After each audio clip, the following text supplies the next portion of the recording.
नमस्कार साथियों, उम्मीद करता हूँ आप सभी लोग अच्छे होंगे। जो भी साथी हमारे आरआरबी एनटीपीसी 2025 की तैयारी कर रहे हैं, उन सभी के लिए जीके जीएस का प्रैक्टिस सेट नंबर 13 है। इससे पहले 12 प्रैक्टिस सेट डिस्कस कर चुके हैं। अगर आपने उनको नहीं देखा है तो प्लेलिस्ट सेक्शन में जाके देख सकते हैं। आप सभी का एग्ज़ाम जो है साथी अप्रैल में होना है, तो आप अपनी प्रिपरेशन अच्छे से कीजिए ताकि आपका एग्ज़ाम अच्छे से हो सके। आते हैं डायरेक्टली प्रश्नों को देखते हैं। पहला प्रश्न आप सभी के समक्ष है, आप सभी से पूछ रखा है, कह रखा है साथी, शिव कुमार शर्मा का नाम किस वाद्य यंत्र से जुड़ा है। अगर बात करें शिव कुमार शर्मा जी की साथी, इनका नाम किस वाद्य यंत्र से जुड़ा हुआ है, तो ये साथी एक संतूर वादक थे। ऑप्शन नंबर बी में संतूर दिया गया है, तो option number B correct answer हो जाएगा। अगला प्रश्न आप सभी के सामने, आप सभी से कह रखा है, कोंकार नृत्य उत्सव भारत के किस राज्य में मनाया जाता है। अगर बात करें साथी कोंकार नृत्य उत्सव की, ये कौन से राज्य में मनाया जाता है, तो ये साथी उड़ीसा राज्य में मनाया जाता है। ऑप्शन नंबर सी में उड़ीसा दिया गया है, तो ऑप्शन नंबर सी करेक्ट उत्तर भी हो जाएगा। अगला प्रश्न आप सभी के सामने है, कह रखा है 2011 की जनगणना के अनुसार निम्नलिखित में से कौन भारत का सबसे अधिक आबादी वाला महानगरीय शहर है। 2021 की एनटीपीसी की परीक्षा में साथ ही ये प्रश्न पूछा गया था। अगर बात करें 2011 की जनगणना के अनुसार निम्नलिखित में से कौन भारत का सबसे अधिक आबादी वाला महानगरीय शहर है, तो साथ ही मुंबई है। अगर आपसे राज्य पूछेगा तो आप कमेंट बॉक्स में जरूर बताओ सबसे ज़्यादा आबादी वाला राज्य कौन सा है। ऑप्शन नंबर बी में महानगरीय शहर मुंबई दे रखा है, तो option number B correct answer हो जाएगा। अगला प्रश्न आप सभी के सामने है, आप सभी से कह रखा है, भारत के किस राज्य में नटंजलि उत्सव मनाया जाता है। अगर बात करें साथ ही भारत का ऐसा कौन सा राज्य है जहां पर नटंजलि उत्सव मनाया जाता है, तो वो राज्य आपका तमिलनाडु है, जहां पे नटंजलि उत्सव मनाया जाता है। ऑप्शन नंबर बी में तमिलनाडु दे रखा है, तो option number B correct answer हो जाएगा। अगला प्रश्न काफ़ी इंपॉर्टेंट है, 2021 की परीक्षा में पूछा गया प्रश्न है साथी। कह रखा है, भारत की पहली सुपरफास्ट ट्रेन का नाम बताइए। अगर बात करें भारत की पहली सुपरफास्ट ट्रेन कौन सी है, तो डेक्कन क्वीन भारत की पहली सुपरफास्ट ट्रेन है साथी। ऑप्शन नंबर ए में डेक्कन क्वीन दे रखा है, तो option number A correct answer हो जाएगा। जो भी साथी हमारे इस वीडियो को देख रहे हैं वो कमेंट में ज़रूर बताएंगे वर्तमान में सबसे तेज चलने वाली रेलगाड़ी कौन सी है। इसका आंसर आप कमेंट में जरूर बताना साथी। अगला प्रश्न आप सभी से पूछ रखा है, इंपॉर्टेंट प्रश्न भी है।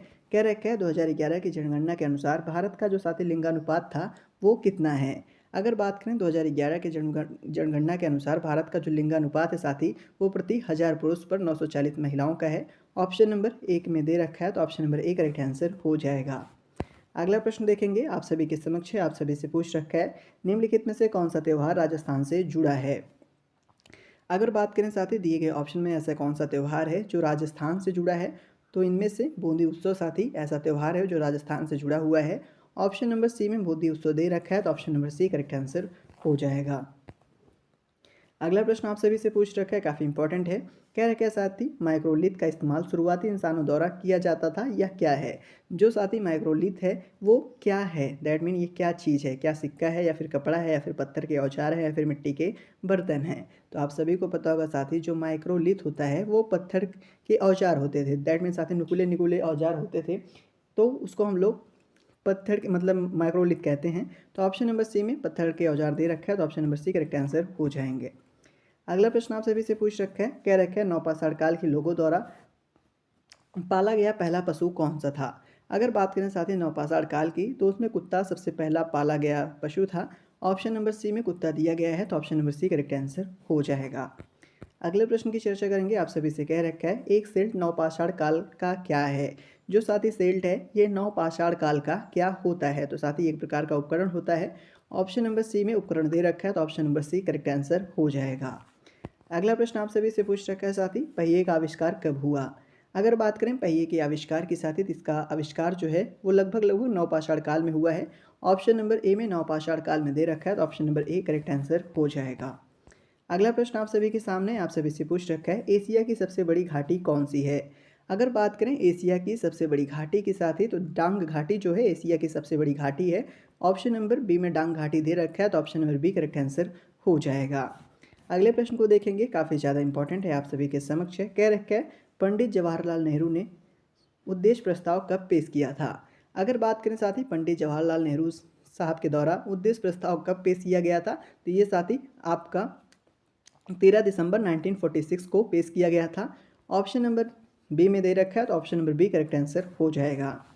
अगले प्रश्न की चर्चा करेंगे, आप सभी से पूछ रखा है, किन सभी देशों का अपना संविधान होता है? जो साथी जिन देश का अपना संविधान होता है वो क्या होते हैं? क्या एक प्रकार के साम्यवादी देश होते हैं, या फिर लोकतांत्रिक देश होते हैं, या फिर साथी कुलीन तंत्रीय देश होते हैं, या फिर सर्वसत्तात्मक देश होते हैं? तो आप सभी जानते होंगे साथी, जिन देश में अपना संविधान होता है वो प्रकार के लोकतांत्रिक देश होते हैं। ऑप्शन नंबर बी में दे रखा है लोकतांत्रिक, तो option number B correct answer हो जाएगा। अगला प्रश्न आप सभी के सामने है साथी, काफ़ी आसान भी है, आप इसका आंसर कमेंट बॉक्स में बताओगे। प्रश्न क्या पूछा है साथी, निम्नलिखित में से कौन सा एक नवपाषाण सांस्कृतिक स्थल नहीं है? ऑप्शंस में कुंतासी दे रखा है, बुरधोम दे रखा है, कुलडीवा दे रखा है और मेहरगढ़ दे रखा है। तो आप सभी को साथी इनमें बताना है कौन सा नवपाषाण सांस्कृतिक स्थल नहीं है। इसको आप कमेंट बॉक्स में इसका आंसर जरूर बताना साथी। अगले प्रश्न की चर्चा करते हैं, आप सभी के सामने आप सभी से पूछ रखा है, समुद्री विमान सेवा संचालित करने वाला पहला द्वीप कौन सा है? अगर बात करें समुद्री विमान सेवा संचालित करने वाले पहले देश की, सॉरी साथी, पहले द्वीप की, तो पहला द्वीप जो है अंडमान एंड निकोबार द्वीप समूह है। ऑप्शन नंबर ए में दे रखा है, तो option number A correct answer भी हो जाएगा। अगले प्रश्न की चर्चा करेंगे आप सभी के समक्ष है, ये भी साथी 2021 की परीक्षा में पूछा गया प्रश्न है। कह रखा है, भारत का पहला रेलवे विश्वविद्यालय कहाँ स्थित है? अगर बात करें भारत के पहले रेलवे विश्वविद्यालय की, ये कहाँ पर स्थित है साथी? ये वडोदरा गुजरात में स्थित है। ऑप्शन नंबर बी में दे रखा है वडोदरा गुजरात, तो option number B correct answer हो जाएगा। अगले प्रश्न की चर्चा करेंगे, काफ़ी अच्छा प्रश्न है, आप सभी से कह रखा है, दिल्ली मेट्रो के पहले कॉरिडोर का उद्घाटन किसने किया था? अगर बात करें दिल्ली मेट्रो के पहले कॉरिडोर का उद्घाटन किसने किया था, तो साथ ही अटल बिहारी वाजपेयी जी ने किया था। ऑप्शन नंबर ए में अटल बिहारी वाजपेयी सर का नाम दे रखा है, तो option number A correct answer भी हो जाएगा। जो भी साथी हमारे एनटीपीसी की तैयारी कर रहे हैं वो इस चैनल को सब्सक्राइब भी कर सकते हैं, आपको रीजनिंग मैथ की क्लासेस भी मिलती हैं साथी। अगला प्रश्न आप सभी से कह रखा है, इंग्लिश चैनल को तैरकर पार करने वाली महिला कहाँ की निवासी थी? अगर बात करें साथी पहली दफ़ा जो इंग्लिश चैनल को तैरकर पार करने वाली महिला थी वो कहाँ की निवासी थी, तो एक प्रकार की साथी एक अमेरिकी थी। ऑप्शन नंबर डी में अमेरिकी दे रखा है, तो option number D correct answer हो जाएगा। अगला प्रश्न आप सभी के सामने है साथी, आप सभी से पूछ रखा है, भारत की पहली स्वदेशी निर्मित रंगीन फिल्म कौन सी थी? आप सभी के सामने ऑप्शंस दे रखा है, ऑप्शंस में छोटा चेतन दे रखा है, किशन कन्हैया दे रखा है, आलमारा दे रखा है और राजा हरिश्चंद्र दे रखा है। अगर बात करें साथी भारत की पहली स्वदेशी निर्मित रंगीन फिल्म की, तो किशन कन्हैया थी। ऑप्शन नंबर बी में किशन कन्हैया दिया गया है, तो option number B correct answer हो जाएगा। अगला प्रश्न आप सभी के सामने है, बेहतरीन प्रश्न है, कह रखा है, भारत में पहला रेडियो कार्यक्रम किस वर्ष प्रसारित किया गया था? अगर बात करें साथी भारत का जो पहला रेडियो कार्यक्रम था वो कौन से वर्ष प्रसारित किया गया था, तो आप सभी जानते होंगे 1923 में भारत का पहला रेडियो कार्यक्रम प्रसारित किया गया था। ऑप्शन नंबर डी में 1923 दे रखा है, तो option number D correct answer हो जाएगा। अगला प्रश्न आप सभी के समक्ष है, आप सभी से पूछ रखा है, भारत में पहली मेट्रो ट्रेन कहाँ और कब शुरू की गई थी?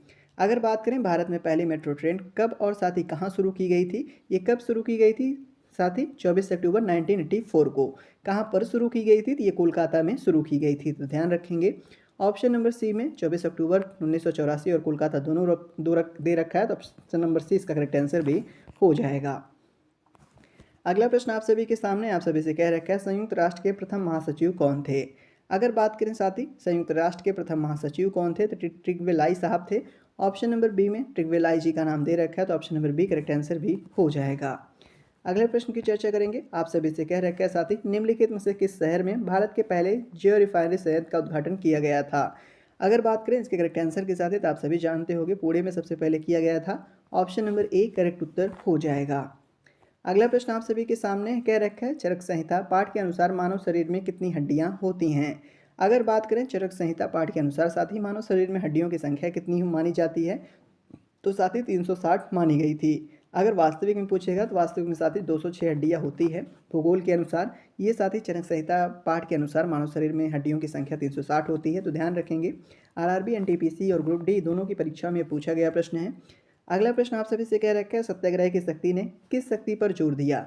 अगर बात करें साथी जो सत्याग्रह की शक्ति थी वो कौन सी शक्ति पर जोर देती थी, तो साथ ही सत्य की शक्ति पर जोर देती थी। ऑप्शन नंबर बी में सत्य दे रखा है, तो option number B correct answer हो जाएगा। अगला प्रश्न क्या रखा है, चाय का सबसे बड़ा उत्पादन देश निम्न में से कौन सा है? दिए गए ऑप्शन में से चाय का सबसे बड़ा उत्पादन करने वाला देश साथी चीन है। ऑप्शन नंबर सी में चीन दिया गया है, तो option number C correct answer हो जाएगा। अगले प्रश्न की चर्चा करेंगे, आप सभी से पूछ रखा है, काफ़ी इंपॉर्टेंट प्रश्न है, कह रखा है चीन का राष्ट्रीय खेल कौन सा है?